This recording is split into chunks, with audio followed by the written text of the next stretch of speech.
Okay, friends. Today we have a discussion with is a very different topic uh, that we usually don't do this. Today's this discussion is from New Jersey, USA, and these two people are very important for us because whatever the discussion is going on, that will be a very much informative for you and our audience also. So I'd like to introduce first Mr. Deepanda, and he's a theatric personality in New Jersey.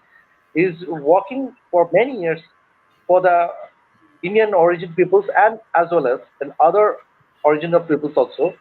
They are focusing on the social issues and other things that will create more awareness build up for the US society. Mr. Deepanda, welcome to our studio.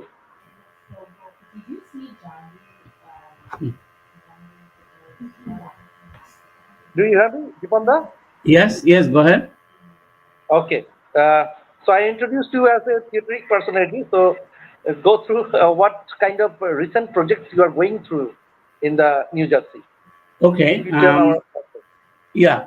As you know that we will be celebrating our 19th anniversary of the South Asian Theatre Festival next week, July 13th and 14th. That's the current project and hot project on my plate now, and we are preparing for that, and that's one of the reason I brought my friend along with me today, Dan Swan. We are working Epic Actors Workshop. My organization is working as a resident theater company of dance company, which is Collab Arts, which is a, I think, 2 hour journey started 2 years ago actually, but is going really strong and good. okay, audience. There's one of the guests also here, Mr. Dan Swear. He's been Collab Arts director of Collab Arts. So I'd like to introduce you. So please, Dan, what is your project regarding the US cultures and other peoples for the society? Hi, Sankar. Thank you so much for inviting me to be a part of this interview today. And Dipan, thank you for letting me tag along.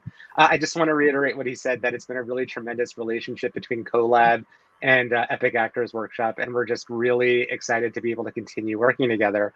He was very generous in inviting me to bring a play last year to the festival for the first time to workshop a small play called American Boot, which was all about an Indian woman in permanent supportive housing that we had portrayed by three incredible actors. And the way that I create work, and similar to the process for this year's project, is I do something called verbatim theater, where I conduct oral histories or long form interviews with one individual. American Boot was an 18-hour interview.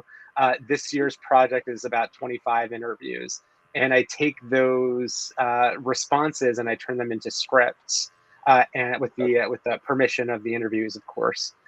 This year, the project is all about telemedical abortion access, and specifically coming out of the pandemic, the rise in accessing abortion services in the United States through telemedical services and medical abortion specifically, and what we call self-managed medical abortion. Taking pills and performing the abortion in the comfort of your own home without oversight of a physician. Actually, we know, but actually, we heard some verdict has been going on. The abortions law is affecting the many U.S. women, and their women also are protesting, but to change the law. And when you are walking through this, how you feel? Why these women are much more protesting against recent abortion law? What is the reason behind it? What is Well, your point of view? let me start by saying a lot of my work comes from the point of view of economic vulnerability. And when we talk about these kinds of stories, not just the moral imperative, but also the impact that these issues have directly on individuals' ability to live day to day, quality of life, not necessarily living paycheck to paycheck. And so when we think about abortion access, we also think about geographic access, we think about economic access. One of the interviews that I conducted very pointedly said that abortion will never be banned for those who can afford it. It is never inaccessible to the elite. And the feeling from the folks that I've interviewed is that it is hard for them to access abortion because they can't afford to take the kinds of steps that our more affluent community members otherwise can. Now, when you have to if you live now in Louisiana, you have to fly 1,000 miles to find a clinic that's open that can actually accommodate you because there's this whole wall of banned abortion states now in the Southeast. These are the kinds of issues that we're encountering and and what we're thinking about. To your point about the laws changing, we started developing this project in 2021 during the pandemic. I was contacted by a colleague of mine at Monmouth University, and we got in touch with an organization called Aid Access, which is based out of Europe. And they're the ones that are providing these telemedical services. And so I had an incredible colleague in Vienna named Evdokia Romanova, who has been creating this great access to her colleagues at Aid Access, as well as individuals who've used their services. And that's how I was able to afford this great volume of work. But our initial instinct was to just focus on this new, at the time, telemedical abortion service. Not many people knew about medical abortion at that time. And then in 2022, while we're already in process, the Dobbs decision hits. And Roe v. Wade and Casey, those Supreme Court cases were overruled. And suddenly abortion access is now a choice of the states. So we had to reframe our entire narrative about this story, that it's it's no longer about just medical abortion as an opportunity, but more about contextualizing it in this new world. And as we were workshopping the play this year, we were tracking the news every single week, like what's new, what's different, what's new. We were experimenting even in performance, like maybe we have to actually catch the audience up with all of the new news that happened over the last few weeks. So that's very present and very real for the way we're thinking about the story. Sure. This is some kind of awareness build-up program you are going through. Now, how it is to be made with the theatric approach? How it is to be made through this live discussions or through the documentary features? How you'll make it? Yeah, I mean, that's a really great question, because part of, I know with my concern is that if you're taking interviews, you want to make sure that you make them theatrically interesting, because at the end of the day, you're building a play. And so why is this the right context in which you're creating this debate or this conversation between characters? And for me, it's about identifying the themes that come up and heightening through performative opportunities, but also allowing the characters just to have the space to talk to each other. One technique that I like to use a lot is actually taking one character's voice and splitting it between actors and letting the conversation actually happen between the actors on stage within that same voice. Because you sometimes, as a person, you are wrestling with issues, and you might, whether it's internal or whether it's external. I mean, what I can say is that when an interview happens, your interviewee is like correcting themselves in real time. So that kind of style lends itself to this sort of back and forth on stage between people as well. One other thing I'll say is that, if I can, because the legislation is changing so quickly, and we don't know what the future will be, I do anonymize everyone on stage also, simply because everyone gave me their interview with their full identity and wanted to disclose their identity, but frankly, we just don't know where legislation is going to move towards, and I don't want to associate essentially this testimony with the individuals who shared them. Now, when you're playing this kind of approach with the audience, what is the feedback? How is the feedback coming? And what is the thinking about the U.S. culture people? What is the thinking about the U.S. people that with your stories and thoughts? How they will react? Yeah, so there are a couple of main points. One is I try to find ways to integrate the audience, and so not necessarily, there's no contact between the actors and the audience. There's no like improv or bringing the audience in, but we do use certain tools so that the audience has to reflect back on their point of view and how that point of view fits within the general audience that they're a part of. So essentially, we are putting out an opportunity for folks to respond, like, where do you stand on the issues? And then we're not calling people out, but we are able to reflect back what the full audience looks like based on that. And then the second thing is that we are revealing information and ideas that are just either not popular or just have not been reflected on. Like a really important idea is that, does abortion need to be a medically overseen procedure? Or even does mifepristone and misoprostol abortion pills need to be prescribed, or can they be made available over the counter? We take it for granted, but we actually introduce the conversation as to maybe that should be reconsidered. Now, what about the counseling part? If you see, there's a many, you are going to the many hospitals and you are going to the many interviews. Have you seen any counseling process has been gap with the mental health of the patient and the legislation? Have you seen any gap or any government initiatives to reduce the gap? Sucker, I'm sorry, you were breaking up a bit. Can you say that one more time, please? Counseling part. Seeing counseling part with the patient and hospital about the abortion laws and abortion like situations. Have you seen any gap between government legislation and mental health of the patient? Yeah. So one question that has come up through the process, through the development process, is how does counseling get made available to individuals who are reaching out for these types of services? What I can say is that part of the intake form is sort of asking questions to sort of vet out whether someone is being pushed into making this choice, or whether someone is actually able to make this choice at this time. And what they do is they reroute you to other services. Again, I'm only speaking about Aid Access because they were my main partner, but they are specifically providing services only for referring individuals for prescriptions for medical abortion pills. They're not providing other counseling services. That's a little bit of a sticky wicket when you try to mix the two, because when you start to talk about counseling, you're starting to advise to go in a certain direction, and at this time, Aid Access's role is to provide a specific service. It's not necessarily to compel or sort of change someone's mind from getting that service that they need. Okay, I heard you are also working with the domestic violence situation and the documentary part. So, many cases you can find out that unwanted pregnancy it could lead that kind of thing happen.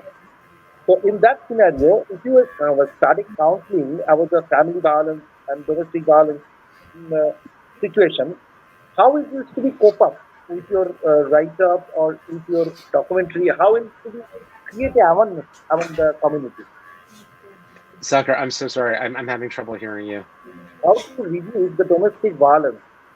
How to reduce domestic violence? If you see, if your act, your play, your write up to minimize the domestic violence, how is it to be done?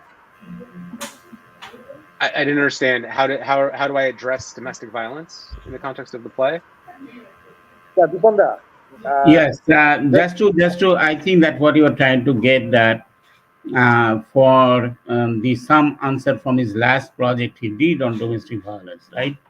But domestic violence is a mental issue, and it cannot be addressed because it could be very individual. You cannot control the individual's treatment to their loved ones. It could be wife, it could be girlfriend, it could be their own children. So it's an individual perception. Nothing can be changed. Only thing we can show the victim of the domestic violence how they are becoming victim of the society and victim of the family. So, looking at that, some individual may get some lesson or awareness that, well, we need to restrain ourselves because it's affecting someone else's life. And that's exactly happened when he presented this last year.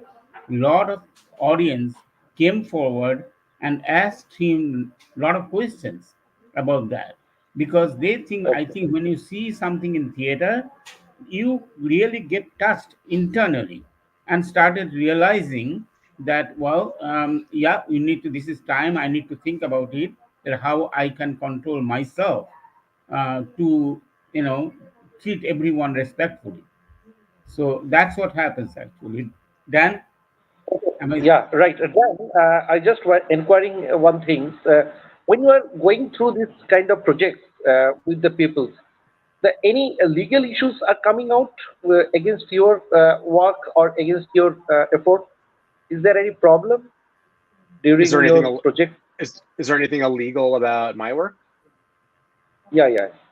No, there's nothing illegal about my work. The one thing that we have to be careful about is disclosure and just connecting testimony to the identity of individuals. Just because if we were ever Right. compelled by the government or by a legal body to turn over transcripts, we would have to comply. Right. So we like one thing that I say with interviews, depending on the subject matter we're talking about, is that if you know anyone going through uh, a criminal process, do not say their name, because or in this instance, we had to do a lot of redactions from the transcripts just because, again, we don't know what future legislation holds, and we do not want to Right. be compelled to turn over evidence against individuals for having engaged in abortion services.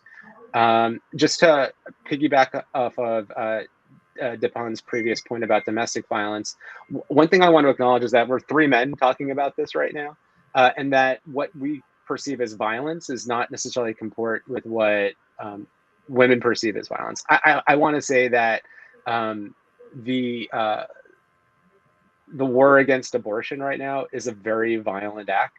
The experiences of the women that I interviewed might not have involved physical abuse or even verbal or mental abuse, but they are like constantly experiencing violent acts against them, whether they are generally aggressive in like judging or like making statements about them within their own communities, the fear that they experience from like refraining from talking about these experiences within their communities. I mean, the women that I talk to in Texas, they don't talk to their friends and neighbors about this. This is a very private affair, and the fact that they have talked to me is an incredibly brave act.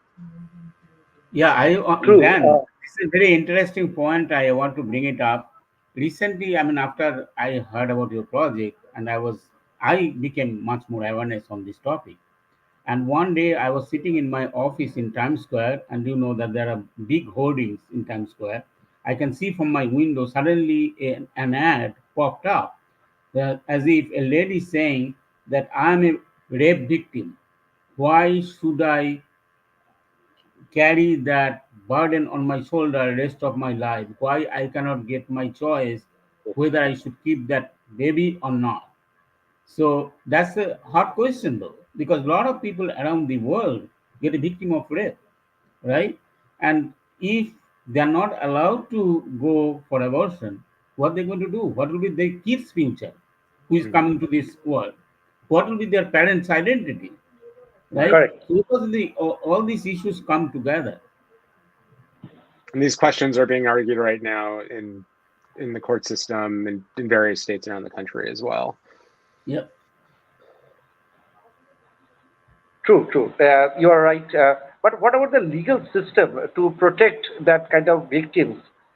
If you are going, or when you are going through the interview with them, have you they have some fear in their mind? If you are going through the legal assistance, it will affect their lifestyle also.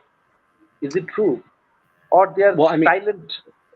for when you go through the legal system, it's two things. One, it's you have to have standing, and two, it's pretty reactive. So you sort of you find a case, and then you use that case to bring it through the legal system. You start in the lower court, you go to appeals, you go to Supreme Court, and then you eventually go to the federal Supreme Court.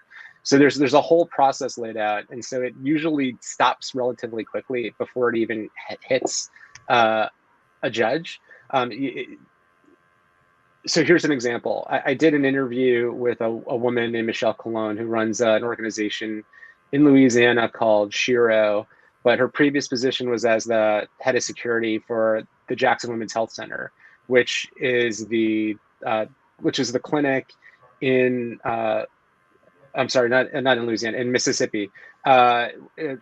Sorry, a woman from No, Mississippi who runs an everywhere. organization, No, culture, in Mississippi. Yeah, in Mississippi, which was Jackson Women's Health Center is the clinic in Dobbs v. Jackson Women's Health Center. So this is the place where this was the last clinic in Mississippi before it was fully shut down by the state when it went to the U.S. Supreme Court. And one thing she talks about in the interview is reflecting on the stories that she hears about for young women that she couldn't help. And there was a young woman who had been raped in Mississippi and was denied abortion services. And so this is a woman who young woman who ended up having to go through this whole public process about her body because she had been raped. And this is not like a rare occurrence. This is just one instance that hit the news. And so what we're talking about is not just these isolated incidents. They're talking about a systems-wide experience that's happening everywhere at once, and we're just not hearing about it. I mean, the other part of this, Ankur, is that our media has been completely eviscerated over the last 2 decades. And so our ability even to cover local news is not what it once was. So all of these personal issues, unless we have some system to like do immediate local response, like they happen and we never hear about it. So okay. actually, One we thing are I trying want to, Shankar, to yeah, just allude to what Dan said, and that we consider that only media we are having or only tool we have is theater platform to create correct. at least some fraction of the community to get to an awareness, not Yeah. just entertainment through theater, but some Right. burning issues that people should see in front of their Yeah. eyes. Actually, just one thing I have to add it is because we are going to end our discussion. This is going on 25 minutes already on. Just one thing I have to add it. I just inquiring about the women's safety in the USA. I heard in India, many Indians have heard that US the police department is very much active and to protect the human modesty. Uh, in your experience, how it is we find it out that our word has been almost correct or is partially correct to protect the woman's modesty and safety by the police department? I mean, what do you mean by modesty and safety? Okay, those women are been attacked by the perpetrators. How they will protect themselves if the police has not been so much active? It is difficult for them, especially for working women, how they will find it out that they are in the safety in the workplace or in the street of the USA. So you are talking about the women who are getting victim of abuse. Yeah, yeah. I How they mean, will be protected by the police. so I mean, correct me if I'm wrong. I'm under the impression that women are quite vulnerable in India right now. That's why you have groups like the Gulabi Gang taking it upon themselves to punish and protect. Am I misunderstanding?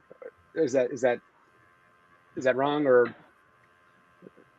Yeah, you're right. No, You are I right. mean, you are right because there are a lot of stories coming up from different parts of India. Now, even in India, Supreme Court made a strict law that Yeah, anyone get caught of this kind of abuse, they will get yeah, at least a life imprisonment. And that came out from the Supreme Court. So they are thinking about making a, you know, hard punishment for the people who are committing this kind of crime. But again, can that law uh, protect the women 100%? No, it's not possible. No, if you're going to talk about protecting women, it's all about education. So it Yeah. has to really start with your youth correct. and acculturating a culture of respect and a culture of protection and a culture that dissuades violence against, well, anyone, but women in particular. I think legislation has a place within that kind of response, but it really requires full social intervention. And that's It what, is like, really, for yeah, yeah. abortion on our end, just to quickly bring it back, I mean, it's a huge acculturation issue because it's not only a political issue, it also becomes a matter of faith to an extent. Abortion is a very popular position in our country. However, there are very active and aggressive threads within cultural spaces, not only political and not only legislative spaces, to remove access. I can't go to a 4th of July parade in my own neighborhood without being like aggressively assaulted by our local Catholic Church that is pushing their position on us for a political and a patriotic experience, which is frustrating. Okay, just last word I have to tell you that those who are immigrants people are always here also some media channels will be showing that those who are immigrants they are much more vulnerable towards the women in the US or in the Europe. Is that correct? Or is our social stigma has been sticking up in our mind that we should we should overpower the women and we can use women as a product or use women as a slave? Is that correct? The immigrants problem has been rising up the women's crime or any other issues are there? No, that's not true. The rise in let me be clear. The current spike has not been leading to greater violence against women. That is a media concoction. That sort of is leaning into this whole idea that there's an increase in crime, an increase in violence. But if you look at actual annual trends, violent crime has never been lower in our country. And the issues around immigration are very much issues tied to immigration reform. And what are the instances in which we are protecting people that are coming to this country? But more importantly, what are the systems that the US needs to take intervention on in other countries to support folks who are coming here? It's not true at all that immigration is leading to increased violence against women. I think whatever you work is very much appreciated, and in India also, we are really pray for your success because these issues are really much more burning right now in US, and whatever you work, that will be a much more appreciated. I also like to thanks to Mr. Dipanda, and if you like to add anything, Dipanda, in this discussion. Well, I mean, to me, I think I would say that these issues which Dan is picking up, and that's why I'm very much um, for supporting him, because Right, these issues are not from India. I know these are global issues, not only in United States, but the problem is more in India because we have a stigma, social stigma in India, and nobody wants to come out and talk openly right. about this.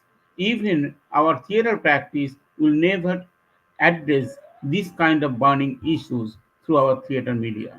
So I'm happy that being in US, being working with people like Dan in our South Asian Theatre Festival, we are able to bring those issues.